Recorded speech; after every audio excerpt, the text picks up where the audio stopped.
ప్రజల సమస్యల పట్ల ఎవరైనా కూడా గొంతు విప్పితే చాలు చంద్రబాబు నాయుడు గారి నోట్లో నుంచి వచ్చే మాటలు ఏ స్థాయిలో ఉన్నాయనంటే భూస్థాపితం చేస్తాడట. ఆశ్చర్యం కలిగించే విషయాలు. 76 ఏళ్ల వయసు ఆయన, 76 ఏళ్ల వయసులో ఉన్న ఆయన ఒక ముఖ్యమంత్రి స్థానంలో కూర్చొని ఉన్న వ్యక్తి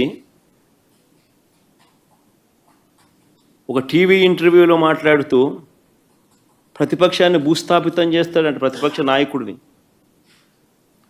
నాయకుడు పేరెత్తి ఆయన ప్రతిపక్ష నాయకుడిని భూస్థాపితం చేస్తారంట. ఆ ఎల్లో మీడియాకి సంబంధించిన ఓనర్, ఆ టీవీ ఓనర్ ఒకడు అడుగుతాడు, ఎప్పుడు భూస్థాపితం చేస్తామని. ఈయన అదిగో మొదలు పెట్టేశాను, చేస్తూ ఉన్నాను, త్వరలోనే చేసేస్తాను ఈయన అంటాడు. ఆశ్చర్యం. 76 ఏళ్ళ ముసలాయనైనా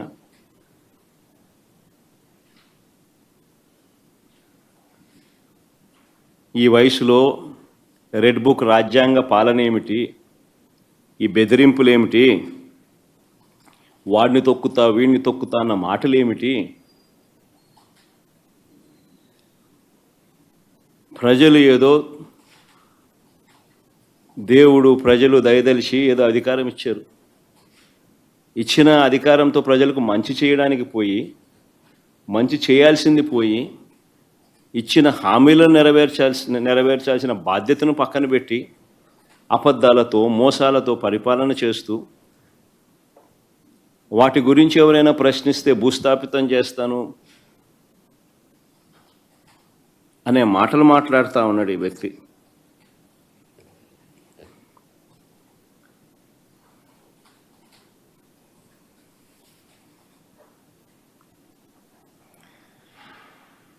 ఈ చంద్రబాబు నాయుడు గారి పాలనలో అసహనం అనేది ఏ స్థాయిలోకి పోయింది అని అంటే,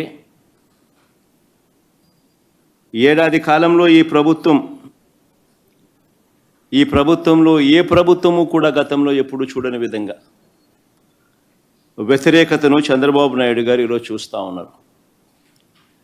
ఇందులో దీని నుంచి డైవర్ట్ చేసేందుకు, ప్రజల సమస్యలు ఎవరైనా గొంతెత్తి విప్పితే ఆ గొంతును నలిపేందుకు ఏడాది కాలంగా మా పార్టీ నాయకులపై చంద్రబాబు నాయుడు గారు పెడతా ఉన్న తప్పుడు కేసులు నిజంగా చూస్తే ఆశ్చర్యం కలిగిస్తాయి.